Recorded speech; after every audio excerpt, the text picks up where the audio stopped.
अस्सलाम वालेकुम। आप मजाज न्यूज़ देख रहे हैं। मैं सबीन शहबाज हूँ, मेरे साथ वकार अब्बासी मौजूद हैं। आज के इस वीडियो में हम बात करेंगे साल 2025 आला अदलिया ख़ास तौर पर सुप्रीम कोर्ट के हवाले से कैसा रहा।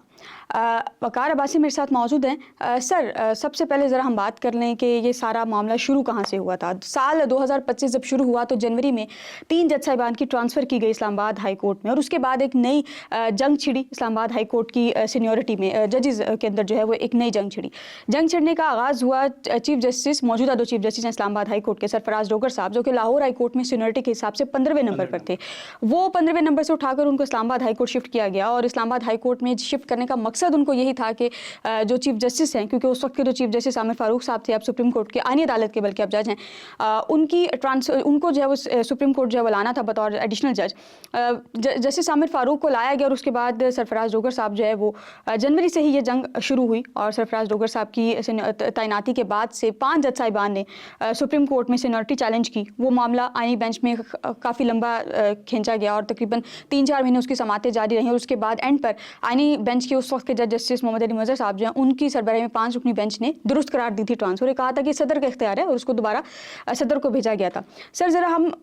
बाकी जो डिटेल्स हैं वो साथ साथ शेयर करेंगे नाज़रीन के साथ। आप इसको कैसे एनालाइज करते हैं कि अगर ये ट्रांसफ़र ना होती तो आज हमारी अदलिया का ये हाल होता? देखें, ये सारा सिलसिला तो बेसिकली जो जुडिशल एक्टिविज्म है उसकी वजह से शुरू हुआ। आपने देखा होगा कि जितनी भी इस्लामाबाद हाई कोर्ट के अंदर जो भी जजों का मामला था, जो जज जिस चीज़ के ऊपर अपना कंसर्न शो कर रहे थे, उसी तरीके से आप सुप्रीम कोर्ट के अंदर आपने देखा कि जजेस जो है वो पूरी एक जजेस के अंदर एक रिफ्ट पैदा हुई, तकसीम हुई, और सारी की सारी जो जितनी अदालती इख्तियाराती जंग थी वो शुरू हुई, और अदालतों का ना सिर्फ काम सफ़र हुआ बल्कि बहुत सारे इश्यूज जो है वो सामने आए। अब हम जब देखते हैं कि ये सारी क्यों हुई और कैसे हुई और सीनियरिटी के ऊपर, लेकिन आप अगर थोड़ा सा इसका बैकग्राउंड देखें, इसको आप थोड़ा सा माजी की तरफ लेके जाएं, तो आप देखें कि सुप्रीम कोर्ट के अंदर जो चीफ जस्टिस साहिबान जो पिछले गुजरे, तो उनका जो सिविल मैटर्स के अंदर मुदाखलत बहुत ज़्यादा रही है। पिछले अगर आप 10 साल देख लें, या ज़्यादा से ज़्यादा पिछले 2 डेकेड्स पीछे जाएं, तो आपने देखा होगा कि 3-4 जो हमारे चीफ जस्टिस साहिबान थे, उनकी सिविल गवर्नमेंट के मैटर्स के अंदर इतनी ज़्यादा पेनिट्रेशन रही है कि आपको एक स्टेज ऐसी भी आई है जहाँ पे आपको ये महसूस होता था कि हुकूमत कोई सिविल जो गवर्नमेंट है वो मतलब वो अदालत कर रही है, अदालत ने इतना ज़्यादा इंटरवीन किया, तो चीज़ें वो पाइल अप हो रही थी आहिस्ते आहिस्ते। जो लेजिस्लेशन करने वाले लोग थे, जो लेजिस्लेटर है, डेफिनेटली उनका अपना एक रोल तो है। बहरहाल जब लेजिस्लेटर्स की डोमेन इंक्रोच हुई और सुप्रीम कोर्ट के जजेस ने उसके अंदर इंटरवीन किया, अदालतें जो है वो सिविल मैटर्स के अंदर जाना शुरू हुई, हुकूमत करना शुरू हो गई, तो ये सारी की सारी चीज़ें एक आपके सामने रिफॉर्म्स की सूरत में आ गई, और उनकी पावर कट टू साइज़ हुई। और इसी तरीके से सीनियरिटी के ऊपर आपने देखा कि जूनियर जजेस को सीनियर्स के ऊपर एलिवेट किया गया, दीगर सूबों से जजेस को लाने का मामला आया, चीफ जस्टिस की तकर्री का मामला आपके सामने एक स्ट्रीम लाइन हो गया, उसके ऊपर अमेंडमेंट आ गई, तरमीम आ गई, और फिर चीफ जस्टिस की उम्र का मामला तय हो गया, उसकी अपॉइंटमेंट का मामला चीफ जस्टिस का आपके सामने आया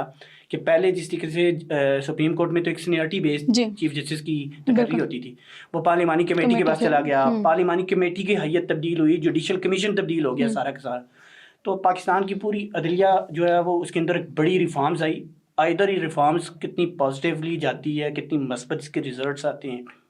ये तो चले आने वाला वक्त तय करेगा, लेकिन उसने सारी की सारी अदलिया को उखाड़ के रख दिया। तो लड़ाई तो बहरहाल जजेस की आप मैं वैसे सबीन ये अगर देखें हम, तो इसमें जज भी तो उतनी मतलब उनका भी उतना ही रिस्पॉन्सिबिलिटी बनती है जितनी कि कोई लेजिस्लेटर्स की बनती है,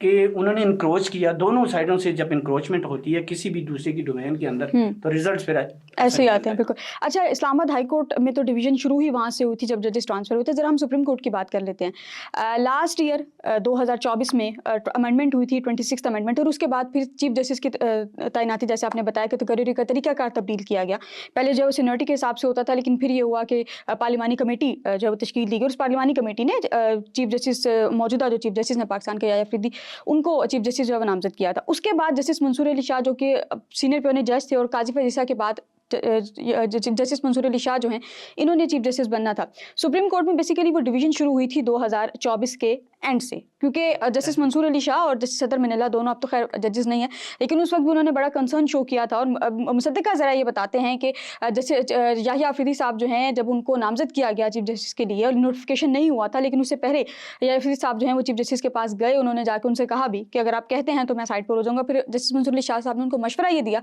कि आप पीछे ना हटें, आपको एक रिस्पॉन्सिबिलिटी दे रहे हैं, आप उसको एक्सेप्ट कर लें। बहरहाल वो रिस्पॉन्सिबिलिटी एक्सेप्ट की, लेकिन जनवरी में ट्रांसफर हुई, फरवरी में भी यही कुछ चलता रहा। सुप्रीम कोर्ट ने इस साल अहम फैसले भी कुछ किए। फौजी अदालतों में सिविलियंस का जो ट्रायल है उसको पहले कलअदम करार दे चुके थे, लेकिन आईनी बेंच ने उसको दुरुस्त करार दिया और उसको वो जो नजरसानी अपीलें थी तमाम वो जो है वो मंजूर हुई। और उसके बाद फिर एक मिलिट्री ट्रायल का एक नया जो शुरू हुआ, लेकिन उसके बाद एक आईनी बेंच ने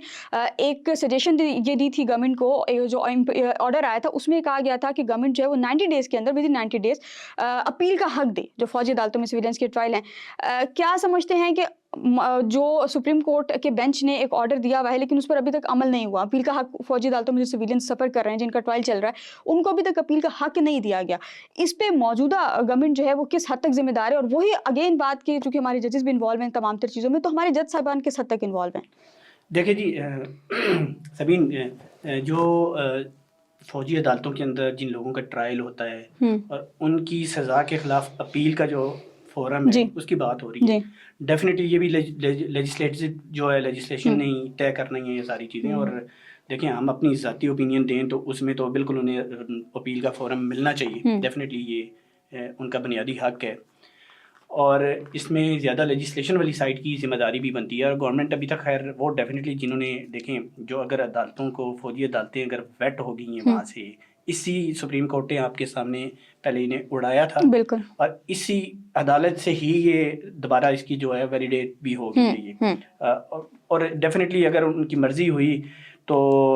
ये बिल्कुल इनको जनाब अपील का फोरम मिल भी जाएगा, लेकिन मुझे लगता नहीं है कि इतनी जल्दी ये वाला मामला हल होता हुआ नज़र आ नहीं रहा। वैसे उसके बाद एक और हम फैसला सुप्रीम कोर्ट ने दिया था, मखसूस नशिस्तों पर जो नजरसानी अपीलें थी वो मंजूर हुई थी और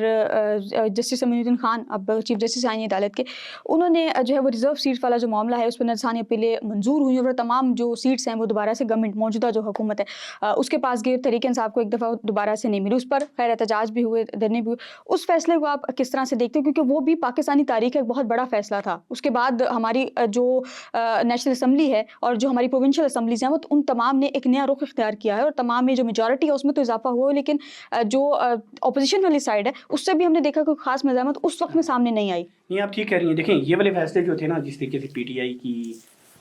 मतलब एज अ पॉलिटिकल पार्टी जिस तरीके से उसकी फेट डिसाइड हुई जाके सुप्रीम कोर्ट के अंदर डिसाइड हुई और उसके बाद पूरी असम्बली के उस मतलब रिप्रेजेंटेशंस के ऊपर उसका पूरा इम्पैक्ट आया और असम्बली के अंदर से आपने देखा है कि और चारों सूबाई असम्बलीज़ के ऊपर इम्पैक्ट गया और जिस तरीके से मतलब रिजर्व सीट्स जो है वो पीटीआई के हाथों से निकली हैं और बाकी जो पॉलिटिकल पार्टीज़ थी उनके हिस्से में गई हैं। लेकिन चूंकि देखें इन दोनों चीज़ों के अंदर तो सुप्रीम कोर्ट और उसके साथ साथ इलेक्शन कमीशन खुद भी बहुत इन्वॉल्व था, बिल्कुल रिस्पॉन्सिबल था। और इलेक्शन कमीशन के जो फैसला था उसके बगैर तो सुप्रीम कोर्ट खुद ये फैसला देने की पोजीशन में थी नहीं। लेकिन अगर देखा जाए तो आप पिछले सारे टेन्योर का देखें तो उस वक्त भी PMLN की जब गवर्नमेंट थी तो उसके साथ भी तो इसी किस्म का ही खेल खेला गया था। जब उनके 40-50 लोग जो थे उनको पार्टी टिकट से महरूम कर दिया गया था, सेनेट के अंदर उनकी पार्टी की जो ऑनरशिप थी वो ख़त्म करके उन्हें आज़ाद उम्मीदवार कर दिया गया था। उस वक्त भी इलेक्शन कमीशन और अदालत जो है वो इनको जनाब ऑन कर रही थी और उनके पीछे थी। तो अदालतों की जिम्मेदारी तो बहरहाल बनती है जी। इस किस्म के जितने भी पाकिस्तान के अंदर जितनी तारीख तो लिखी जा रही है इसमें कोई शक नहीं है, लेकिन अदालतों का रोल अनफॉर्चुनेटली इतना कोई अच्छा जो है ना वो तारीख के अंदर नहीं लिखा जाता। जब भी लिखा अपनी नज़रिया ज़रूरत हमेशा इस अदालत के अंदर आपको नज़र आया है। जब भी पाकिस्तान के जितने भी बड़े अदालती फोरम्स हैं तो नज़रिया ज़रूरत जो है वो हमेशा से आपने देखा होगा कि उसके तहत ही फैसले आए हैं। तो इन फैसलों को भी मैं भी हैं कि जर्नलिस्ट तो हम इसी नज़र से ही देखते हैं कि ज़रूरत के तहत ये फैसले किए गए हैं और इम्पैक्ट उनके सामने जो भी आया है इस मुल्क के आपके सामने उस पूरी पाकिस्तान की सियासत के ऊपर इसका असर आया है? अच्छा, सुप्रीम कोर्ट ने एक नया रुख इख्तियार किया जब आईनी अदालत का क़याम हुआ, और आईनी अदालत के क़याम से पहले सुप्रीम कोर्ट के 3 जज साहिबान ने खतूत लिखे चीफ जस्टिस याया अफरीदी को, और उन समेत एक वकील हैं फैसल सिद्दीकी, सीनियर वकील हैं, उनके और रिटायर्ड जजेस हैं सिंध हाई कोर्ट के, उनकी जानिब से एक ख़त चीफ जस्टिस को लिखा गया था, और उसमें ये कहा गया था कि 27वीं आईनी तरमीम पास होने से कबल एक फुल कोर्ट बुला ली जाए, और उसमें ये तमाम तर चीज़ें हों, और आप पार्लियामेंट को हिदायत दें कि इस मामले पर थोड़ी सी रोशनी डाल ले, और आईनी अदालत का क़याम और जो है उस पर थोड़ी सी मुशावरत की ज़रूरत है। बहरहाल वो चीफ जस्टिस याया अफरीदी ने फुल कोर्ट नहीं बुलाया, और जब फुल कोर्ट बुलाया जस्टिस सलाउद्दीन पनवर ने ख़त लिखा था, और उसके अगले दिन चीफ जस्टिस याया अफरीदी ने फुल कोर्ट बुला लिया, और फुल कोर्ट जिस दिन फुल कोर्ट बुलाया था उसी दिन जस्टिस मंसूर अली शाह और जस्टिस अतर मिनल्ला दोनों जजेस जो है वो मुस्ताफ़ी हो गए। आप इन 2 इस्तीफ़ों को किस तरह देखते हैं, क्योंकि ये भी पाकिस्तान की हिस्ट्री में मेरा ख्याल है कि पहली दफ़ा हुआ कि किसी भी अमेंडमेंट से पहले इतने 2 जज साहिबान के इस्तीफे जो है वो सामने आ रहे हैं, आला अदलिया से सामने आ रहे हैं, सुप्रीम कोर्ट जैसी अदालत से 2 जज साहिबान के इस्तीफे आ रहे हैं। कितना इफेक्ट किया इसने सुप्रीम कोर्ट को और हमारी ओवरऑल जुडिशरी को, किस तरह इफेक्ट किया? ये तो है इफेक्ट तो डेफिनेटली, जहाँ उनके वोट की और जहाँ उनके हाज़िरी की ज़रूरत थी उसने डेफिनेटली उस सारी, ये जब रिज़ाइन आए तो उसमें तब्दीली आई है, उसकी आई तब्दीली हुई है, तो उसमें तो डेफिनेटली उसका इम्पैक्ट आया ही आया है। लेकिन आपने ये देखा है कि देखिए जस्टिस मंसूर अली शाह और जस्टिस अतर मिनल्ला साहब ने काफ़ी ज़्यादा रिज़ाइनमेंट की है,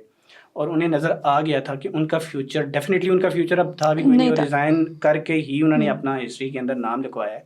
बाकी अगर वो बैठे रहते और उनके रिज़ाइन से भी इतना बड़ा कोई फ़र्क नहीं पड़ना था, और अगर वो मौजूद रहते हैं अपनी नशिस्तों के ऊपर, तब भी इतना बड़ा वो इम्पैक्ट वहाँ पे क्रिएट नहीं कर सकते थे। डेफिनेटली उन्होंने एक हिस्ट्री लिखी है, उनकी सिस्टम के साथ जितनी भी इस तरमीम थी सिस्टम के अंदर, इस अदालती निज़ाम को तब्दील करने के अंदर जो भी आपके सामने काम हुआ, वो उससे इख्तलाफ कर रहे थे, और उस इख्तलाफ की वजह से उन्हें नज़र आ रहा था कि अब उस आईनी अदालत का क़याम अमल में आ चुका है। उसके बाद आपने देखा होगा कि जो गवर्नमेंट चाह रही थी उसकी मर्ज़ी के मुताबिक जजेस वहाँ पे एलिवेट हो गए, उसकी आईनी अदालत बनी, सुप्रीम कोर्ट की हैसियत ख़त्म हो गई, तो उन्हें भी अपना फ्यूचर जो नज़र आ रहा था सुप्रीम कोर्ट के पास अब सिर्फ और सिर्फ आपने देखा होगा फौजदारी नोयत के केसेस या उनके अंदर दीवानी अपील कोर्ट वाले केसेस, आपके पॉपुलर केसेस तो होते नहीं है, तो सुप्रीम कोर्ट तो आपको कहीं नज़र नहीं आ रही, नज़र आएगी तो आपको आईनी अदालत, तो आईनी अदालत में उनका कोई रोल था नहीं, वैसे वो देख नहीं रहे थे। अच्छा, अब मैं ज़रा आईनी अदालत पे आती हूँ। Justice Aminuddin Khan chief justice आईनी अदालत हैं, आप चूँकि काफ़ी अरसे से ज़ाहिर उनको कवर भी आपने किया होगा, देखा भी होगा, बतौर जज आपने उनको कैसा पाया? क्योंकि बतौर आईनी बेंच के जज अगर मैं अपनी बात करूँ तो मैंने उनको ये पाया है कि उनके लेफ्ट राइट पे जस्टिस मोहम्मद अली मज़हर और जस्टिस जमाल खलील मुंदकिल हर बेंच में उनके साथ होते थे, और वो दोनों जज साहिबानों को एक तरह से बता रहे होते थे, उनकी मुशावरत से वो कोई भी फैसला करते थे, आज खुद कोई फैसला नहीं करते थे। आपने मौजूदा चीफ जस्टिस आईनी अदालत को कैसा पाया इतने अरसे में? देखें जी, मैं खैर कोई देखें, मेरी तो कोई आईनी अमूर के ऊपर कोई बहुत ज़्यादा कोई, मैं लॉ ग्रेजुएट तो हूँ नहीं, ना स्टूडेंट हूँ, तो बतौर फैसलों के हिसाब से बीइंग ए जर्नलिस्ट जी, बीइंग ए जर्नलिस्ट हम उन्हें एज अ जज ही काम करते हुए देख रहे हैं, तो मुझे कोई बहुत, मैं तो कोई बहुत ज़्यादा उनकी इस तकर्री को बहुत ज़्यादा रेट तो नहीं कर रहा, लेकिन आने वाले दिनों में मुझे लग रहा है कि ये गवर्नमेंट की पहली तकर्री थी, उन्हें अपनी चॉइस के जज जो उनसे बेहतर शायद उनके पास चॉइस नहीं थी, और मैं मेरी नज़र में तो मैं देख रहा हूँ जस्टिस जो अपने चीफ जस्टिस थे इस्लामाबाद हाई कोर्ट के सरफराज डोगर, नहीं अपने आमिर फारूक साहब को मैं देख रहा हूँ कि वैसे आइंदा का रोल जो देख रहे हैं उनका बड़ा बतौर चीफ जस्टिस आईनी अदालत, अच्छा, गवर्नमेंट की भी ये ख्वाहिश होगी कि आने वाला जो टेन्योर है, और वो काफ़ी, मतलब उनके बारे में आप ये कह सकते हैं कि वो हुकूमत के हवाले से भी काफ़ी नरम रवैया रखते हैं। हम बीइंग ए रिपोर्टर जब हम चीज़ को देख रहे होते हैं, अदालतों के अंदर जजेस के जो एटीट्यूड को देख रहे होते हैं, टिल्ट को देख रहे होते हैं, और दीगर मामलात को देख रहे होते हैं, तो हम देख रहे होते हैं कि किस जज का कितना एक फ्यूचर के अंदर क्या रोल हो सकता है। तो जस्टिस अमीनुद्दीन गवर्नमेंट की चॉइस थी, क्योंकि वो आपने देखा होगा कि जितनी भी आईनी मामलात आए हैं फौरी तो उन्होंने जनाब जिस तरह गवर्नमेंट चाह रही थी उसी तरीके से उन्होंने बिहेव किया, और गवर्नमेंट को भी ऐसी जजेस चाहिए जो जुडिशल एक्टिविज़म की तरफ ना जा रहे हों और गवर्नमेंट का भी काम चल जाए। तो मुझे भी बहुत ज़्यादा नंबर नहीं देते। आईनी अदालत पर ही है। आईनी अदालत के बाकी जज साहिबान जो हैं, जैसे जस्टिस हसन नज़र रिजवी हो गए, इसके अलावा जस्टिस करीम खान आगा, जस्टिस के आगा हैं, chief justice Balochistan high court को भी आईनी अदालत में शिफ्ट किया गया था। एक जज साहिब हैं जस्टिस अरशद हुसैन, वो वज़ीर आला खैबर पख्तूनख्वा भी शायद रहे हैं और उसके बाद वो चीफ जज भी रहे हैं जी जीबी के चीफ जज भी वो रहे हैं। डिप्टी अटॉर्नी जनरल रहे हैं, सुप्रीम कोर्ट में हुकूमत की नुमाइंदगी कर चुके हैं पहले, अरशद हुसैन साहब। एज अच्छा, लॉ ऑफिसर कर ओके, चुके हैं। लेकिन अच्छा। मैं वैसे तो देखें वो नहीं, अब जज उन्हें हम उस तरीके से हम पर उनके ऊपर बात भी नहीं कर सकते, लेकिन यह है कि खैर ये तो गवर्नमेंट ही बेहतर फैसला कर सकती है, लेकिन उनका बहुत ज़्यादा कहीं एज अ जज उनका रोल जहाँ जहाँ रहा है वो कोई इतना बेहतरीन खास अब वो आप उसे वो नहीं कह सकते कि बहुत बड़े बड़े उनके फैसले आए हों, कोई अदालती नज़ीर के तौर पे आप पेश कर सकते हो। एज अ लॉ ऑफिसर वो रहे हैं, गवर्नमेंट को रिप्रेजेंट करते बिल्कुल रहे हैं सुप्रीम बिल्कुल कोर्ट के अंदर, केसेस के अंदर। लॉ ऑफिसर का जो रोल होता है वो आपको पता ही है कितना होता है। और एज अ एक्टिंग अगर सीएम रहे हैं तो वहाँ पे भी कोई उनका वो बहुत बड़ा कोई रोल नहीं था, लेकिन एज अ चीफ जज जब जीबी में रहे तो हमने वहाँ पे भी उनकी परफॉर्मेंस को देखा है। तो बहरहाल ये तो हम क्या कह सकते हैं कि ये गवर्नमेंट की जो कर रही हैं तैनातियाँ हैं उनका अपना एक डिस्पोजल ऑफ केसेस की तरफ हम जरा आते हैं। नाज़रीन, जब आईनी अदालत बनी थी उससे पहले जब ये साल शुरू हुआ था तो सुप्रीम कोर्ट में तकरीबन 57,000 के करीब जो है वो केसेस थे जो ज़ेर इल्तवा थे। उसमें कुछ केसेस जो निपटाए भी गए, कुछ केसेस ऐसे हैं जो इस वक्त तक चल रहे हैं, लेकिन इस वक्त मजमूई तौर पर सुप्रीम कोर्ट में 33,796 केसेस जो हैं वो पेंडिंग हैं और छुट्टियों के बाद कहा जा रहा है कि वो तमाम जो समाअत के लिए मुकर्रर होंगे। मतलब आपका जो अदाद शुमार अपने नाज़रीन को बता रही है, तो इसका मतलब ये हुआ कि सुप्रीम कोर्ट के अंदर